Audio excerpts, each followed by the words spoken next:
Namaskar, all of you, and a very, very good morning. I'm listening to everybody because professor अगर बोलने के अलावा सुनने का काम करे तो थोड़ा ज़्यादा क्रिएटिव हो जाता है. That is the whole purpose. पर मुझे सुनने के बाद एक बहुत ही खुशी हुई जिसके लिए I would like to thank the organisers is that they have been astute enough to put like-minded people together. Almost all the points which I wanted to bring, but with a different kind of approach or a different kind of lens, have been already probably initiated, and you have to take the conversations further. But I would like to just go back to basics first. When Haq Saab, we've been together for ages now, I think Kabir Saab, Haq Saab, and we've been almost a part of almost all the PSU events, I mean through this forum. When he first said, we were part of jury also, so if somebody has any grouse, you can directly pin it on me, because I'm devil's advocate. So when he first reminded me of this session and this particular thing, I wanted to ensure that while we are talking of the theme, we should also remember there is another word which needs to be added to it, maybe next time, which is co-create. So whenever you think of doing something bigger with a purpose, for a country as humongous and as beautiful and diverse as India is, you can't do it alone. And we heard that in previous two discussions, including the one just before me. And co-creation is not an easy job because you come with your different, if I can use the word, agenda. You come with your different perspectives. You come with your different priorities. So ऐसा कह देना कि public private partnership कर लेनी चाहिए, ऐसे कह देना कि हम ग्लोबल पार्टनर्स की तरफ चल रहे हैं और हमारा पर्पस एक है. वेल प्रोग्रेस होगी पर पर्पस कहीं ना कहीं चेंज हो जाते हैं in the journey, because obviously when you are shoulder to shoulder with different kind of areas of influence, you tend to tweak your purpose also, and that is what I think needs to be avoided. So co-creation should be done in a manner that not just we focus on progress with purpose, but we should also remember that in a country like India, inclusion and innovation should go hand in hand. PSUs bane kis liye the? If you go back to history, the whole purpose of a PSU was to propel the economic growth in the country. The purpose of creating PSUs way back in 1951, or probably a little earlier to that, we came up with a lot of important concepts, including sovereignty, which was economic, and also national security, but retaining some kind of government control in the process. Well, these purposes have also gone through a lot of alterations, and I'm glad my previous speaker brought it out, which is Viksit Bharat. And Viksit Bharat has a precursor to it, which is Atmanirbhar, self-reliance. Or self-reliance, and then the next speaker was kind enough to point out technology is the propelling force. And obviously the one before me is all a tech.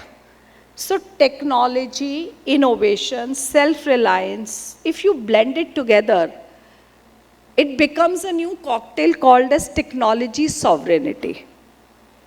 PSUs को ये नहीं भूलना. If we want to be Atmanirbhar, if we want to be self-reliant, if we want to co-create, if we want to have public-private partnerships, if we want to have global partners with us to ensure Viksit Bharat agenda of economic growth is retained, we should also not forget in the process, we should not sell our souls to agencies with different purposes. They could be global, they could be within the country.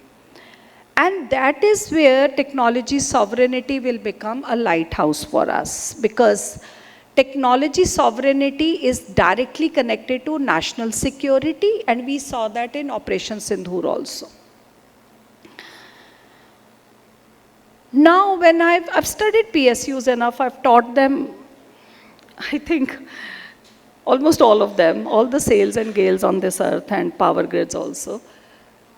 So if I have to sit back and ruminate, what ails PSUs to keep on refurbishing themselves? Refurbishing or renovation or relooking into your agenda is not a bad process. But there has to be a reason that you have to be responsive. And I came up with an acronym just last night. I was discussing with an expert on disinvestment. So we realized that PSUs have a set of problems. Some of them belong to one set, some belong to others, which I would call as repair. I mean, it has to be a positive word. So there are regulatory hurdles, there are efficiency and innovation deficits, that is why probably partnerships were thought of. There are, let's not mince the words, poor governance issues. Are these agendas aligned to market? Are these efforts adaptable to the new requirement in terms of what we have on grassroots? Is the human capital being managed? And last but not the least, investment in infrastructure is giving us the return on investment or not? और ऊपर से हमने डाल दिया विकसित Bharat 1.4 billion people के लिए, हमने डाल दिया total economic size of a dream of $21 trillion, where currently we are perched somewhere around $3.3 trillion per capita GDP. Our HDI, if I'm looking into it, I've worked on Viksit Bharat a bit with 12 secretaries. So as of now, our HDI is as humble as 0.65 with the world average of 0.71. And we are aiming to go towards 0.91. So definitely PSUs have a lot of part. But doing a little bit of crystal gazing, what needs to change and what will change irrespective of you change or PSUs change or not. First and foremost, my citizen will go greedy and greedy.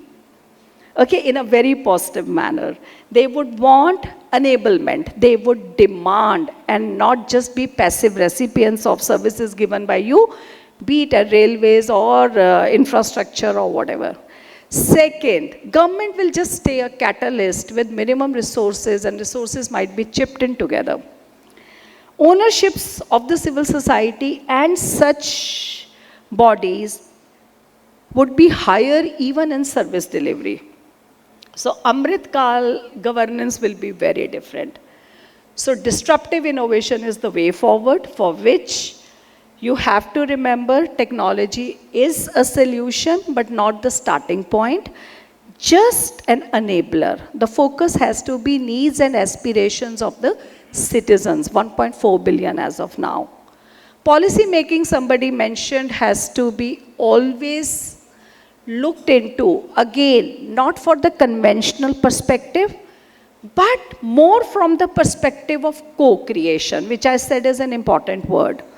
We have to remember that whenever we do policy making and we do not co-create with the people for whom it is meant or with the stakeholders who are going to be benefited directly or indirectly, and we don't enter into conversations with these stakeholders, we do not have their representations in this process, policies would yield minimum results.